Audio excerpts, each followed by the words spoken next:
उत्तरकाशी में टनल में फंसे हमारे 41 श्रमिक कब बाहर आएंगे, इसको लेकर दुआओं और प्रार्थनाओं का दौर जारी है। रेस्क्यू ऑपरेशन भी लगातार किया जा रहा है। तो अभी भी वो फंसे हुए हैं। ऑगर मशीन के ब्लेड खराब होने की वजह से ड्रिलिंग को रोकना पड़ा था।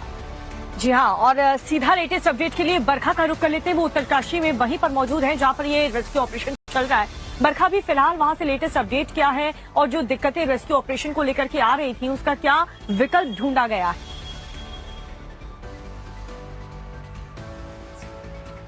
दीपिका, देखिए अभी थोड़ी सी परेशानी जो है वो यहाँ पर बढ़ती हुई नजर आ रही है, क्योंकि ये उम्मीद की जा रही थी कल ये ऑपरेशन जो है वो खत्म हो जाएगा, लेकिन जो ऑगर मशीन है उसके कुछ ब्लेड्स वो अंदर फंस गए हैं। 45 मीटर के बाद में जब ड्रिलिंग यहाँ पर शुरू की गई थी तो ये उम्मीद की जा रही थी कि आगे का पूरा रास्ता जो है वो साफ है, क्लीन है, क्लियर है, लेकिन ऐसा नहीं हुआ। आगे भी रॉड्स आ गए और रॉड्स आने के बाद जो ऑगर मशीन वहां पर काम कर रही थी उसके कई ब्लेड्स ऐसे हैं जो फंस गए हैं। और ये ऐसे फंसे क्योंकि जैसे ये पता चलता है कि आगे कोई ऑब्स्ट्रक्शन आया है, वापस उसको खींचने के प्रयास वहां पर किए जा रहे थे। और ये अपने आप में बहुत बड़ी खबर है, बहुत अहम खबर इस लिहाज से हो जाती है कि ये उम्मीद की जा रही थी कि अब बस आखिरी चरण में ये पूरा का पूरा ऑपरेशन पहुंच गया है, लेकिन उसका उलट हुआ है। और ज्यादा वक्त लग सकता है। आप मान लीजिए समय सीमा अब हम तय नहीं कह सकते हैं कि कितना और ज्यादा टाइम लगेगा। और जो बाकी ऑप्शंस एक्सप्लोर लगातार किए जा रहे थे, जो वर्टिकल ड्रिलिंग की तस्वीरें जो है यहाँ पर आपको बिलाल दिखाएंगे ऊपर, जो वर्टिकल ड्रिलिंग की बात यहाँ पर की जा रही थी कि वर्टिकल ड्रिलिंग होगी, अब उसको लेकर जो चीजें हैं वो यहाँ पर अब खंगाली जाएंगी, क्योंकि अब ऐसा लग रहा है कि जो हॉरिजॉन्टल ड्रिलिंग चल रही है उसमें समस्या ऐसी आ गई है ऑगर के फंसने के बाद कि उसको बाहर निकालने में बहुत समय लगेगा। अभी ऐसे फंसी हुई है ऑगर मशीन, वो मशीन जिसको बाहर निकालने में 2 घंटे का वक्त लगता है अगर किसी तरह की समस्या आती है, लेकिन अभी वो सिचुएशन है ही नहीं, वो स्थिति ही नहीं है।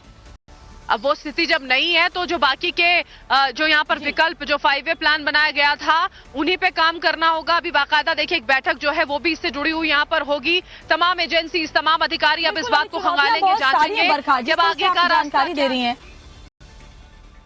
ऑगर मशीन के ब्लेड के फंसने के बाद अब जो विकल्प समझ में आता है वो आता है मैनुअली, और 6 मीटर की दूरी को मैनुअली ड्रिलिंग करना एक बहुत बड़ा चैलेंज है। इसका मतलब है कि कुछ घंटों का वक्त अभी और लग सकता है इस पूरे रेस्क्यू ऑपरेशन में।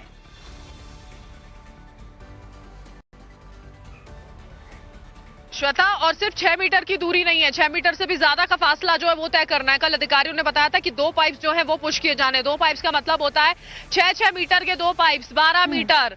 और उसमें भी जब 2 से 3 मीटर की खुदाई होती है, 3 मीटर पर जाकर ये मशीन जो है वो फंस जाती है। वहां पर फंसने के बाद जब ये कोशिश की जा रही थी कि उसको बाहर निकाला जाए तो उसके ब्लेड्स फंस गए हैं।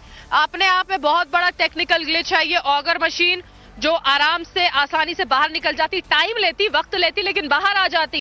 अब तो वो ऐसे फंसी है कि उसको बाहर पुश पुल करना मुश्किल हो रहा है। अगर वो बाहर नहीं आएगी तो मैनुअली जो ड्रिलिंग करनी है श्वेता, वो भी नहीं हो पाएगी। अपने आप में ये बहुत ज्यादा परेशान करने वाली खबर आप मानिए। 14 दिन क्योंकि हो गए हैं, 14 दिन बीत चुके हैं, वो लोग अंदर फंसे हुए हैं। उनका मनोबल इसीलिए बढ़ा हुआ था श्वेता, क्योंकि उन्हें ये लग रहा था कि लोग उन तक, रेस्क्यू टीम जो है वो पहुंच जाएंगी। काम जिस तरह से किया जा रहा था, गैस कटर की महक जो स्मेल होती है वो उन तक जा रही थी, लेकिन अब जब ऑगर जो इतनी तेजी से काम कर रही थी अगर वो ही फंस गई है तो आप समझिए कि अब आगे की स्थिति जो है वो कैसी होगी।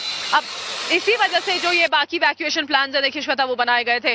वर्टिकल ड्रिलिंग करीब 83 मीटर ऊपर से नीचे तक उनको करनी होगी। ओडीएक्स का इस्तेमाल होगा। ऑर्डिनरी ड्रिलिंग सिस्टम जो होता है उसमें क्या होता है कि जो हार्ड रॉक पार्ट्स होते हैं उनका पता चल जाता है कि कौन सी हार्ड रॉक आगे आ सकती है। जानकारी आपने हमें और दर्शकों तक पहुंचाई है, उसके लिए आपका बहुत बहुत शुक्रिया।